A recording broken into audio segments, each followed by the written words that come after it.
richly pieced, cased elaborately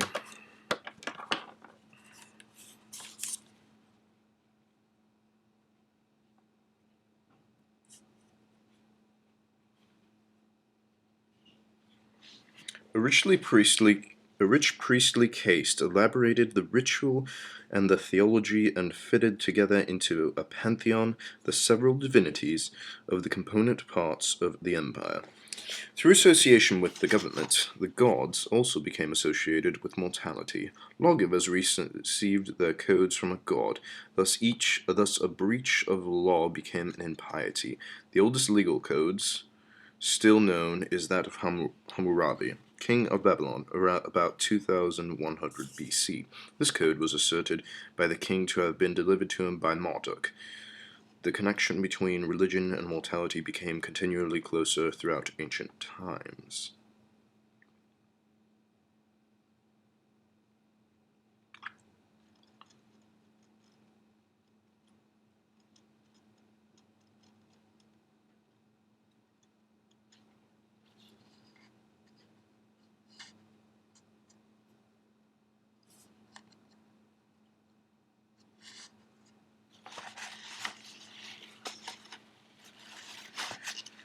This code was the connection between religion and morality became continually closer throughout ancient times. Babylonian religion, unlike that of Egypt, was more concerned with prospect in this world than with happiness in the next.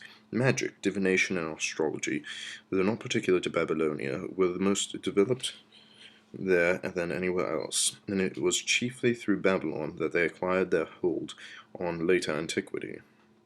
From Babylon come some things that belong to science. The division of the day into 24 hours, the circle into 360 degrees, also the discovery of a circle in eclipses, which enabled lunar eclipses to be predicted with certainty, and solar eclipses with some probability. This Babylonian knowledge, as we shall see, was acquired by Thales.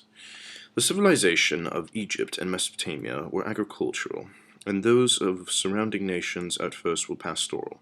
A new element came with the development of commerce, which at first was entirely maritime. Weapons until about 1000 BC were made of bronze, and nations which did not have the necessary metals to hold their own territory were obliged to obtain them by trade or piracy. Piracy was a temporary expedient, and where social and political conditions were fairly stable, commerce was found to be more profitable. In commerce, the island of Crete seems to have been the pioneer.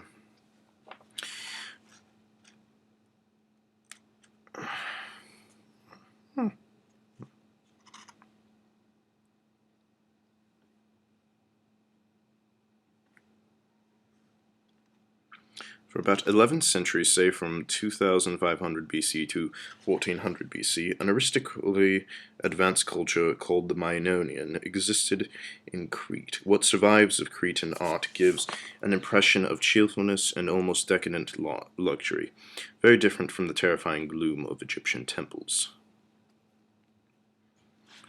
Of this important civilization, almost nothing was known until the excavation of Sir Arthur Evans and others.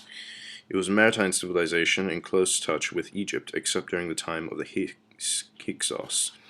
From Egyptian pictures, it is evident that the very considerable commerce between Egypt and Crete was carried on by Cretan sailors. This commerce reached its maximum about 1500 BC. The Cretan religion appears to have had many affinities with the religions of Syria and Asia Minor, but in art there was more affinity with Egypt. Though Cretan art was very original and amazingly full of life, the centre of Cretan civilization was called Palace of Minos. It was the so-called Palace of Minos at Knossos, which memories lingered in the traditions of classical Greece. The palaces of Crete were very magnificent, but were destroyed about the end of the 14th century BC, probably by invaders from Greece. The chronology of Cretan history is derived from Egyptian objects found in Crete, and Cretan objects found in Egypt. Throughout, our knowledge is dependent on archaeological evidence. The Cretans worshipped a goddess, or perhaps several goddesses. The most indubitable goddess was the mistress of animals, who was a huntress, and probably the source of classical Artemis. Footnote: she had a male twin or consort, master of animals, but he is less prominent. It was a later date that Artemis was identified with Greek mother of Asia Minor.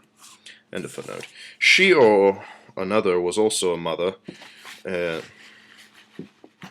in the only male deity apart from the master of animals, in her young son. There is some evidence of the belief in an afterlife, in which, as Egyptian belief, deeds on earth received reward or retribution.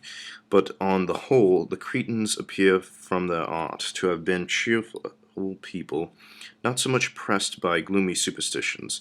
They were fond of bullfights, at which the female as well as the male toreadors performed amazing acrobatic feats. The bullfights were religious celebrations, and Sir Arthur Evans thinks that the performers belonged to the highest nobility.